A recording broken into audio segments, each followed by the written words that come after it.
Joining me now is Federal Agriculture Minister, Senator Joe Ludwig. Senator Ludwig, welcome to Landline. Welcome, and thanks very much for the opportunity. Can we start with some of the challenges facing farmers on the eastern seaboard where we've got flooding in 3 states? What's this going to cost the federal government? I don't like to put a figure on it till they go through and work through some of the damage that's occurred. From my experience, though, it's not short change. There's been significant flooding across the eastern seaboard, and can I say my heart goes out to some people who have lost possessions, who have lost livestock, who have lost crops. It's a particularly trying time for those people. What I do know is that the resilience of the farming community is second to none. My experience from the 2010 flooding event tells me that they do bounce back. So the encouragement I can say to farming communities is that I know it's tough, but the federal government stands with you. We provided significant support and assistance, as did the states, throughout that flooding event, and will continue to do that for these flooding events. That does mean that the opportunities will be there post the flooding events. If we can turn to one of the biggest issues from last year, which has reared its head this year, live exports, the fact the issue has blown up again, is that your fault, industry's fault, or the Indonesians' fault? What I always said when we put in place the supply chain assurance program, when I announced that scheme, I did say there would be mistakes, there would be errors, there would be problems emerge. The good thing about the scheme is that it will identify individual mistakes, errors, and be able to ensure the regulator can provide a remedy to that. So what we had before was a self-regulated industry that failed to take account of animal welfare. What we now have in place is individual supply chains where the exporter is responsible. We can then identify where the issues lie, and we can then ask the regulator to investigate those individual issues where there is a mistake, where there is a problem, and address them specifically. Does that mean you expect more breaches? What I expect is that the exporters to take the responsibility very heavily, make sure animal welfare is at the heart of the trade, because they play a very important role. They will ensure that the industry has a bright future by ensuring animal welfare, by following the supply chain. What confidence do you have that the supply chain will ever be able to achieve the standards that you've insisted on? This was the right decision for industry. I believe it because it provides industry with certainty, it presents industry with a bright future. Why? Because the supply chain will mean that animal welfare is taken into account. They will be able to have the confidence of the community, the social licence to continue to export into many of the markets that we talk about, and the opportunities will be there now and into the future. If the new standards can't be met, is this industry doomed? The industry is meeting the new standard.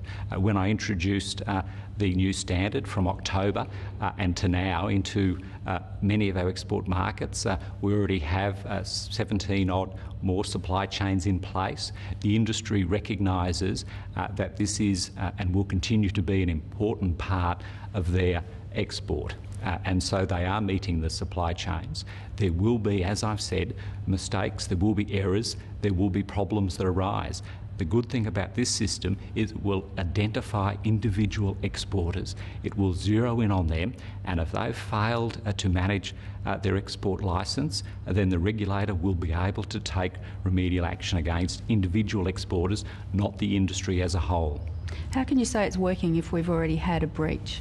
But that demonstrates the system works. Why? Because we've already had an issue arise. The regulator has seized of the issue, they're investigating it, and they will be able to then trace back to determine what type of action they should take, should it be part of our industry supply chain. Since the Four Corners report, there's been talk of building export abattoirs in the far north to give producers options. Can either of those proposals expect to get any help from the federal government? Well, more broadly, we already do provide finance. We've already got Simon Crean working across the Northern Beef Strategy. He's had a range of industry meetings because the north of Australia provides us with great opportunity for cattle, other commodities as well, because we do have a great opportunity in the north. We should use it. In terms of broadly how we support them, the federal government does provide significant support through that strategy. If we can turn to supermarkets now, we've had the collapse in Queensland of one of Australia's biggest tomato producers, and part of the blame is being put on low prices from supermarkets. The Prime Minister has said that she wants farmers treated fairly by supermarkets. Do you think it's time for another inquiry? Perhaps we've had enough inquiries. I think it's important that farmers get a fair price. It's important that consumers pay for fair outcomes. All of that tells me that we've certainly looked at this issue for a long time. Well, this week the ACCC boss says suppliers are coming to him alleging unconscionable conduct on the part of the supermarkets. Doesn't this tell everyone that previous inquiries haven't worked and that farmers fear if they make a complaint there'll be retaliation? I think what it demonstrates to us that the ACCC is there to take complaints. They can hold people's confidences. They can investigate. They certainly have broad powers. They are central to ensuring competition and fairness in the marketplace. People should take the opportunity of using the regulator. If we can turn to the Murray-Darling Basin draft plan, if the NFF doesn't support it at the end of the consultation period in April, where will the certainty that river communities and farmers are craving come from?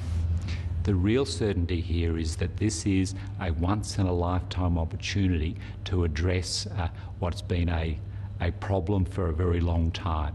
The Murray-Darling Basin Authority is that circuit breaker. It provides the opportunity for us once and for all to deal with what's been a very vexed issue. We've had over-allocation. We've certainly come out of a long drought. We've gone into floods in some regions. What we do need is the outcomes from the Murray-Darling Basin Authority. They finalised their consultation on the 16th of April. I'd encourage people to make sure they have their voices heard. It's not a circuit breaker if the NFF won't back it, is it? Let's see what happens. I'm confident the NFF, representing their members, will make the right decisions. The federal government's had a difficult couple of months. This is your second Outlook conference as Ag Minister. Is that the portfolio you're happy with, or did you want another one? This is a fantastic portfolio. I wouldn't ask for any other. I've been Human Services, I've been Cabinet Secretary, I've been Special Minister of State. What I've said at the beginning when I first got this portfolio, it's a great job. It gives me an opportunity of talking to people who produce for our country, and it continues to reward me with great opportunity. Senator Ludwig, thank you for your time. Thank you very much.